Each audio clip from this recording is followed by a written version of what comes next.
What story involves suspicious pseudonyms, a pioneer of rock and roll, the Bee Gees, Motown, the Mafia, shady business dealings, and mysterious disappearances?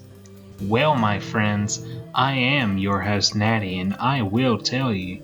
This and much more is all included in the wild story surrounding the ever so mysterious Scat Brown.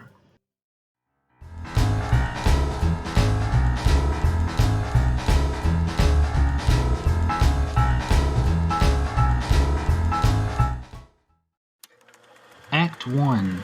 Johnny Scat Brown. We cannot begin our story without first taking a look into the artist behind the record. So who exactly is Scat Brown? What is their origin? Well, if you really know, it was the 1950s, and if you weren't a massive star like Elvis, not many companies really talked about the origins and upbringings of their artist. Many seemed to just grab any youth who could sing and put them behind a microphone and press record. So there isn't many surviving records to really tell us who Scat Brown was. But one thing was for sure, Scat Brown was not their name, or even their nickname. In fact, though there was an artist in America at the time who traveled under the name Scat Brown, they had no connection to the mysterious act who appeared on Leedon Records. In fact, of the 3 records attributed to Scat Brown on Leedon Records, the first wasn't even by the same singer who recorded the other 2. Indeed I Do and Mama Rock, the latter 2 songs, were recorded by an artist the record company staff never even knew the identity of. They got the tapes from their boss, and the boss did not write any recording details on the tapes. Only decades later did one of the former employees claim the singer was noted rockabilly musician Johnny Powers. Johnny was a noted musician of the time who floated around smaller acts before catching the rock bug. This eventually led him to a recording, Indeed I Do and Mama Rock, where he channels an inner young Elvis and brings in backup singers who sound uncannily like the Jordanaires, in a clear attempt by Leedon Records to cash in on Elvis's fame. It's unsure how well it worked, as even Johnny Powers' own website gives such little information on the singles. I honestly have no idea if he is even still around. His website has not been updated since 2009, and you can see on screen how it looks. But if his claims are to be believed, he is our man behind at least 2 of the records attributed to Scat Brown. He also was the only artist who had recorded for both Motown and Sun Records. He even recorded for Fox Records. A mighty claim indeed, and would mean our Scat Brown is a record holder in at least one way. No doubt he got around in the music world. Of the records attributed to Scat Brown, the flip sides of the records, though attributed to Scat, were yet again not recorded by the same artist as the other side, sometimes being attributed as yet another mystery act, Moon Rockets. So not only are the 3 records attributed to Scat Brown not even by a Scat Brown, but are recorded by other people no one ever knew. Leedon Records themselves would be acquired later down the road and sign significant acts, as we will find out.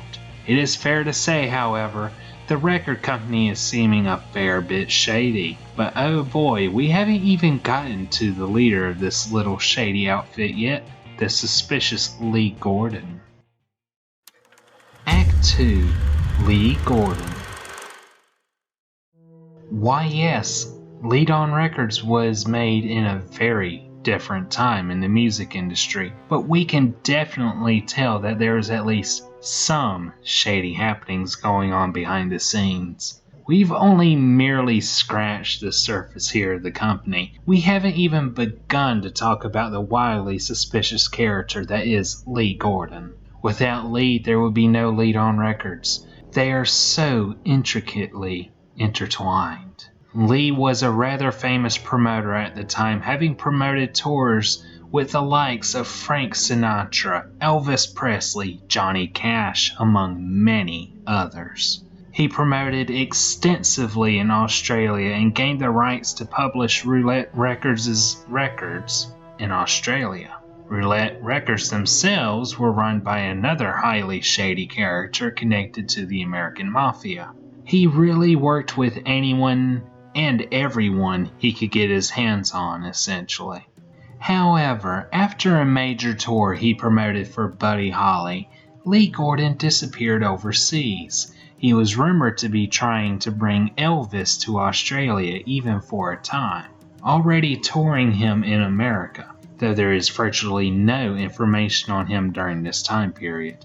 He had a breakdown and was found by his mother to be in a Hawaiian sanatorium. She subsequently took him back into her care and she helped him back to health. He continued to have many connections to other stars, bringing some up, promoting them, many various things.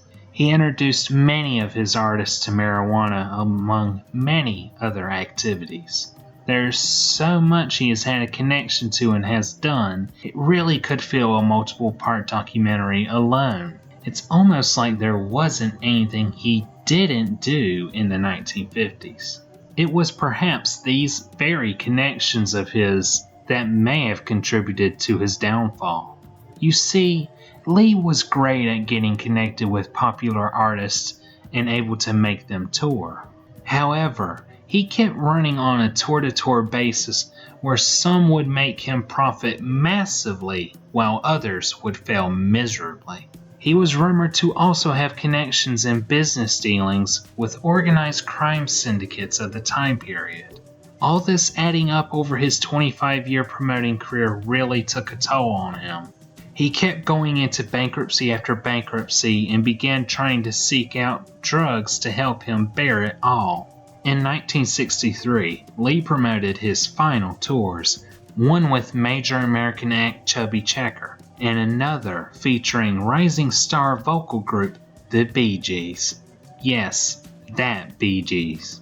He helped discover them and promote them to the Australian audience, just as he had done with many other stars of the era. The Bee Gees were signed to Leedon Records not long after, but never experienced much success with the label, a seeming theme of Lee's businesses.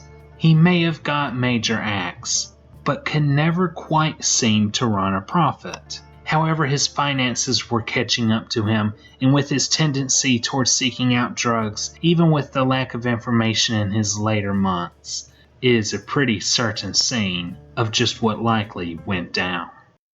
Lee was found in late 1963, dead in his hotel room in London. Scotland Yard's official verdict was that his arteries were obstructed. His family and friends denied this, but no other verdicts have been issued on his mysterious death. He was only 40 years old.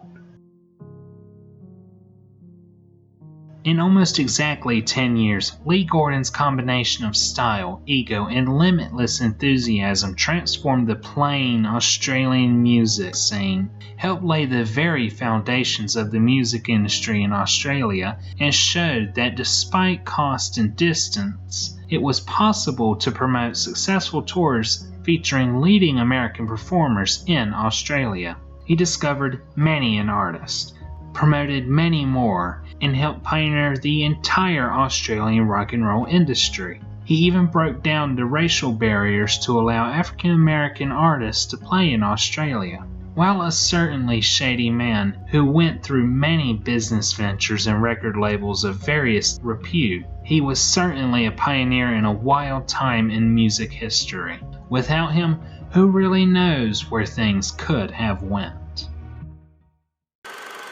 Act 3. Conclusion. Now, this all may seem wild, and it is. It surely was a different time, but it's wild to think how much people could get away with back in the day. I am only giving the brief notes on all that went down, but you should definitely read more into things at your own leisure. This is a really fascinating story to me. To think all of this started from me seeing a random record during a Google search. I had no idea it would unravel into such a massive story. It seems just about every kind of movie could be made off the connections to Scat Brown. Crime, drugs, action, music, and so much more were connected in some way or another to Scat Brown. So yes, I implore you, please do read into Lee Gordon and his various business ventures. This really could fill a book. I know this is a bit of a different episode than my usual, but ever since I first stumbled upon this massive gaping story, I just knew I had to cover it at some point. I would hope you enjoyed yourself and perhaps inspired you to look further into the subjects involved, for I barely scratched the surface. This is a massively deep story which I never foresaw coming. It has really everything you could want, all stemming from one place. Let me know what you think in the comments. What are your thoughts of Scat Brown and the mysterious dealings of Lee Gordon? Be sure to let me know, and until next time, I have been your host Natty, and I hope you have enjoyed this little peek into the wild tale behind Scat Brown. Thank you, and good night.